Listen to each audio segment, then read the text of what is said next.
I'm going to start by saying there's way too many of you around here, which is very great. Thank you for coming. We got a beautiful morning at a beautiful place. Also, I'm really sorry that you chose to see me. I'm just going to tell you that ahead of time a couple of times. But also, thank you very much. This is small and mighty, right? Yeah, making security happen in a small security team, which is also the part that makes me sad, is that there's so many small security teams. I feel like the more of us there is in a team, the better. So maybe we'll take some good and fun away from this and make our teams bigger. My name is Chris Honda. I work at Wistic. I am indeed a goober, and occasionally I do security stuff too. Oh my goodness. As you can tell, I'm also fantastic at animations and PowerPoint, so that's going to be my next career step. This isn't it either. My goodness. No, it is. Never mind. No, it's not. Okay, so before we get started, classic disclaimer, right? These are just my opinions. Again, apologies. You're going to hear some hot takes, probably.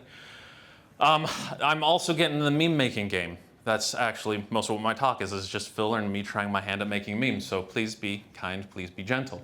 If you love them, great. I have links somewhere. But if you don't love them, that's all right. Just please be nice. Also, right, we're in the security, we're in the risk and sometimes legal liability game. This is not advice. Also, we're going to try something new. Ooh, and also for the reminder for me.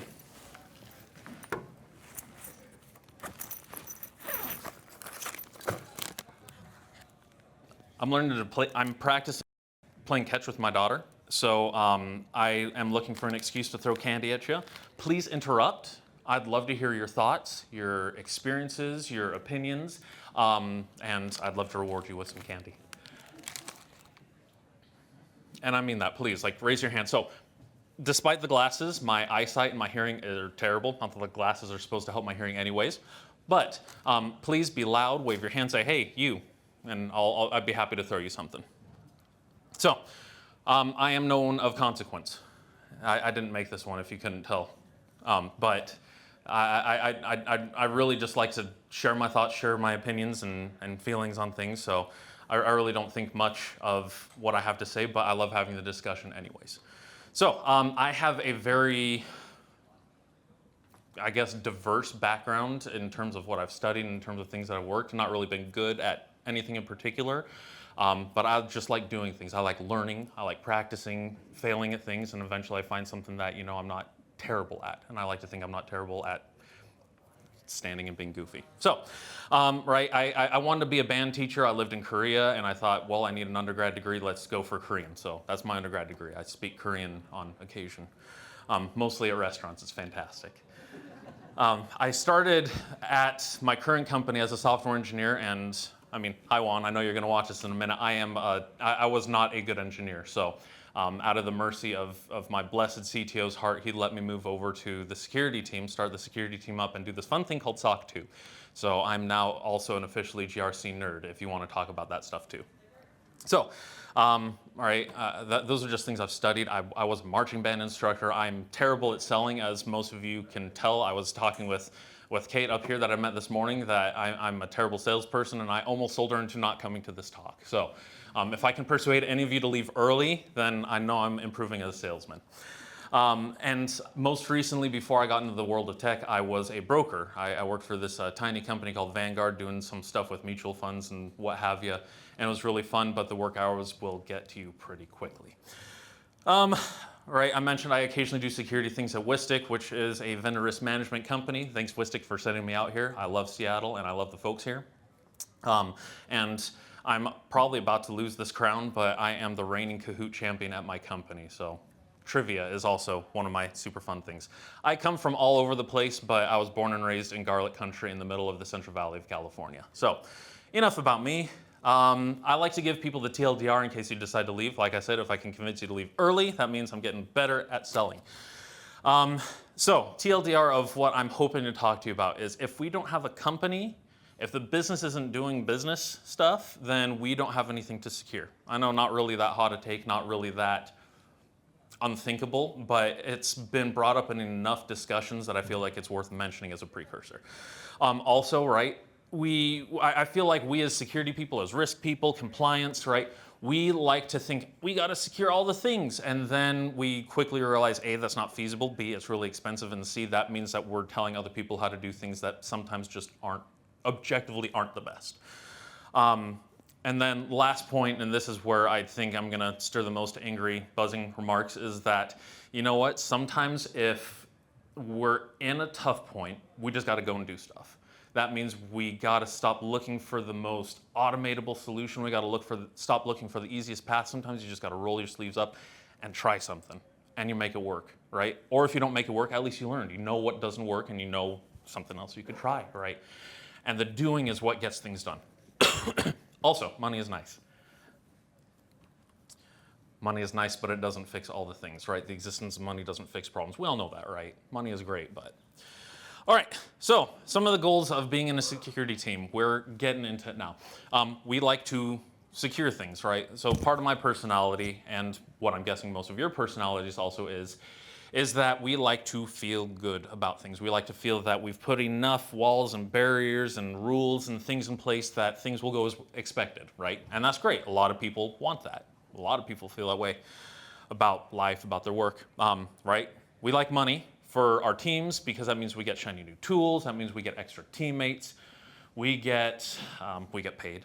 Payday is always nice. I like eating, again. I'm gonna mention that again, but I like eating.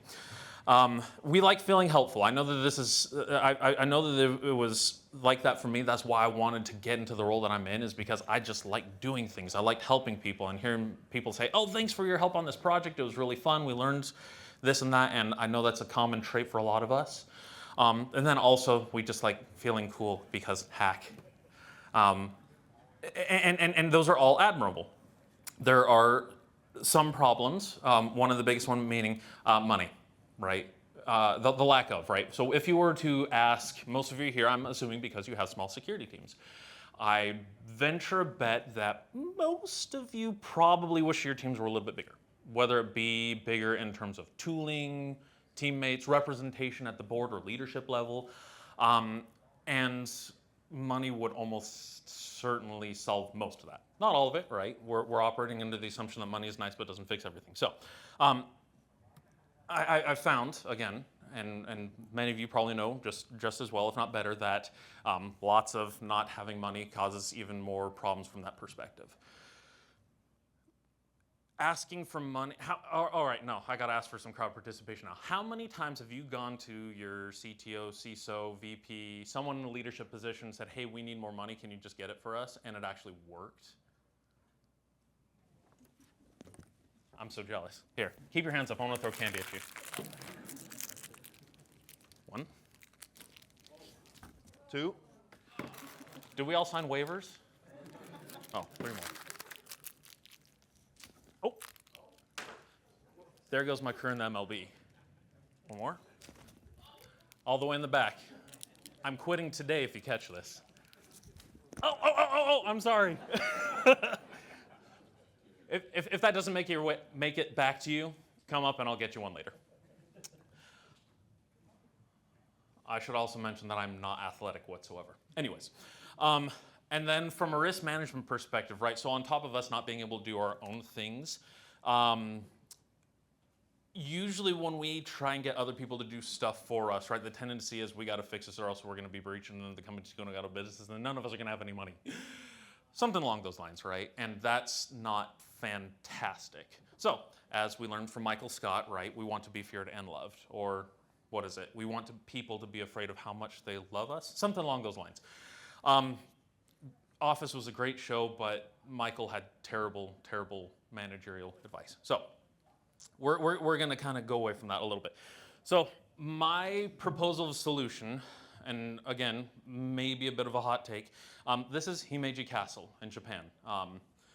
It's well known for being one of the few original standing castles where it hasn't been burned down, crushed by an earthquake completely, right? So not everything's original. Most things aren't original, but it's still standing, which kind of implies success, right? So however it was built, however it was maintained, and also by luck, considering the number of things that have happened in Japan in the last several centuries, not to mention, you know, the whole World War II thing. It's pretty amazing that a big structure like this is still standing. Essentially how it was, I can't remember, It's been like 400, 500, 600 years, something. It's been around for a long time. And part of the reason of why it's attributed to have been so long standing is, by the way, the image on the left, that is supposed to be a, what do they call it, a skeleton rendering of what it looks like. So essentially, if you were to shrink it down to scale, this is what it would look like in terms of supports and everything. So there's supposed to be two poles that look like this. Not supposed to be. This is one of them. This is the east pole. So east great pole, something like that.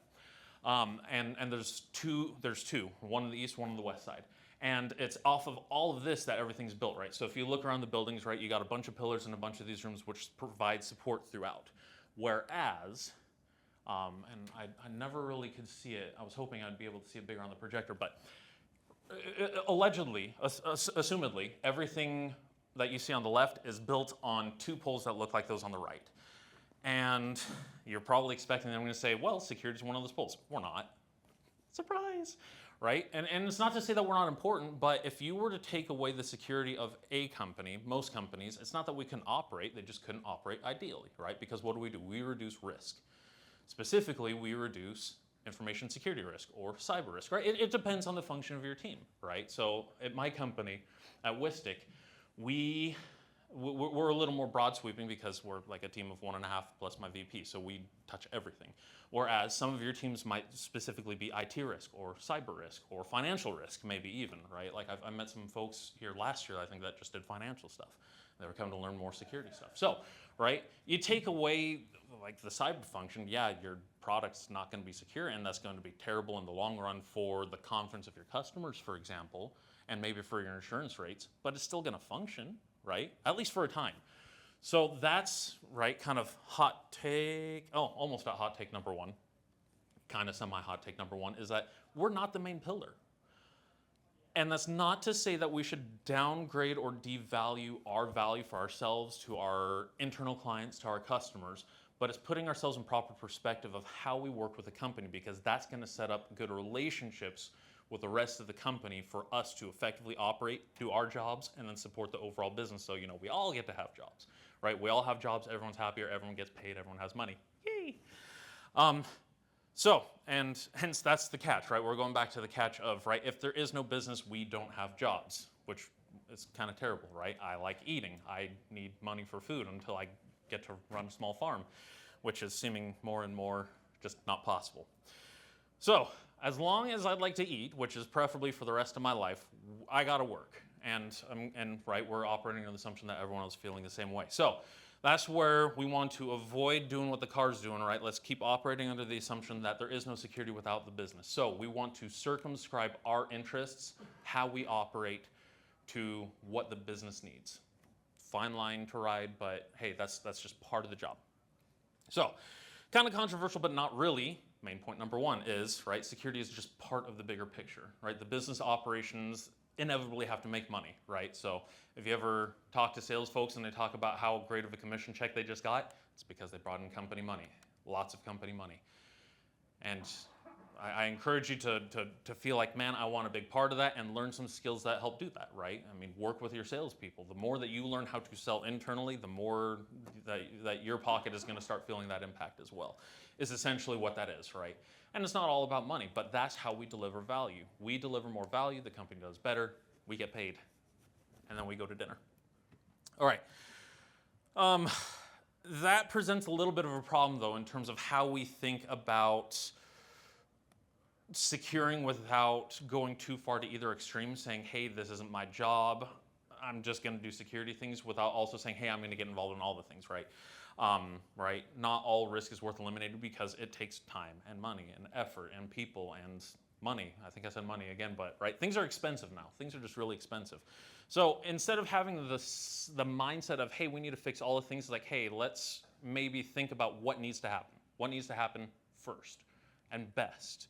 Let's start prioritizing, essentially, right? So again, small security teams, if you had 20 hands and 10 laptops, that'd be awesome, because then you could do the work of 10 people. But until that happens, right, we got to prioritize. And that's a big part of the issue, is figuring out what needs to happen. I can't tell you how to do that, but I can imagine, because it's worked for me, that if you were to ask people whom you want to be partners with, business partners with, and say, hey, I'm looking to help our company reduce risk, or I have some concerns about this. What are your thoughts? They would love to have that conversation with you, because most people in some capacity are thinking, how do I manage risk? How do I do my job better, with kind of putting as big, as helpful of a safety net under us as possible. And you get to go and be a big part of that function, of that safety net function. So that's a recommendation there, right? And I gave a talk about this a year or two ago or something like that. The goal of business, and it's shocking to everybody that the goal of business is to make money, which is fantastic, and also minimizing how much they lose, right? Both by paying out for salary and tooling and extra people, but also by loss, right? Getting sued, getting breached, right? These things are all expensive, and I'm pretty sure that you'd rather have that money go to something else than, ransomware, fun things like that. So, kind of controversial, but not really. Point number 2 is that the people that own the risk are the ones that own the risk. Again, we're getting into some linguistic fun, right? Just because you're in a risk team or you're part of a risk coverage team doesn't mean that you should be responsible for all the risk, because if you're not the risk owner, it's not really up for you to say, and I mean this in a good way, that hey, this is something that we've got to deal with. You can recommend, and this is what I recommend to you, is I recommend that you do recommendations, right? Document what you found and why and what you feel about it, so that the person that ultimately has to address that and then has to answer questions about it can then say, okay, I understand where you're coming from. I have similar feelings. I have conflicting feelings. This is how we're going to deal with it. And then you just support the best you can, or to the most that your time will allow. Yeah, I kind of fell on my face on that right one. I thought it was going to be better, but it was probably like one of those 1 in the morning ones. So before I move on, how many of you had made slides before and thought, man, this is going to go so smoothly that you just have to shake it up? You guys are feeling it right now. This is one of those slides. All right. Right. So risk management 101 isn't, hey, you're going to fix everything. It's just managing the risk. And there's four different ways to manage risk, right? You can accept it, say, hey, it's okay if that happens up to this level. You can avoid it, say, no, we're not dealing with it. You can mitigate it, which is, hey, we're going to do something about it to at least minimize the chance and or the damage that's going to happen if this does happen. Or you can transfer it, which is pretty much insurance. If you're ever in that kind of position where you just get to make the call on all risk, I would love to talk to you, because that just sounds so fascinating. But in the meantime, I would like to, I guess, semi-arrogantly give you permission to feel not responsible for the risk of the entire company that you work for, right? Be a good partner and support where you can, but don't take upon yourself that burden of making everyone feel like you got it all under control, because that's just part of performing a job, part of performing a role, is that you have to learn how to properly calculate and manage risk to some extent. So you're all a little bit relieved, hopefully, right? So anytime you get stressed over like, oh shoot, like I gotta help this team fix this thing, just remember, like, tell yourself, I don't own this risk. Unless you do, in which case don't say that and go fix it.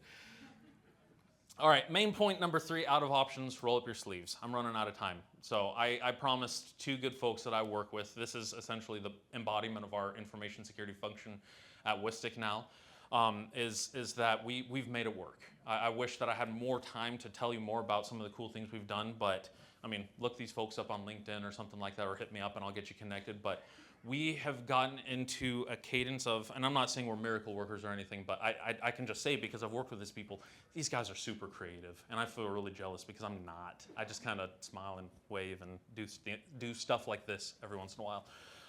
Corey was our IT rock, or not our IT, was our technical support rock star, and he was so cool that we stole him. Sorry, Mark. If you're watching this, I'm sorry, Mark. But he's really good, and he's good at just finding creative solutions because he's had so many different perspectives and relationships in the company. And that's part of why I keep harping on relationships, is just by talking and engaging and asking questions with other people, you find problems that you didn't know existed, and then you just happen to have a conversation the next day with someone else totally unrelated, and you got your solution. or at least the makings of solution, and it's awesome. And it's the same thing with Shane. Shane's been here almost as long as I have at this company, at Wistic, and he's IT, he's still officially our IT ops manager, but he's always saying, hey, I was doing this thing and I thought this would make us more secure. It's like, dude, you're awesome. If I had, I'd give you all the kudos. I can't remember what our system's called, but I'll give you all the kudo dollars that I can for this month, because you just came up with a problem that, again, I didn't even know existed, and you fixed it. You got awesome people like that just by talking and saying, hey, what do you think? So if I could seriously recommend one thing, just say, hey, talk to someone and say, hey, I've been thinking about this, or I'm curious about what your thoughts are, and I think you'll be amazed at what ends up happening.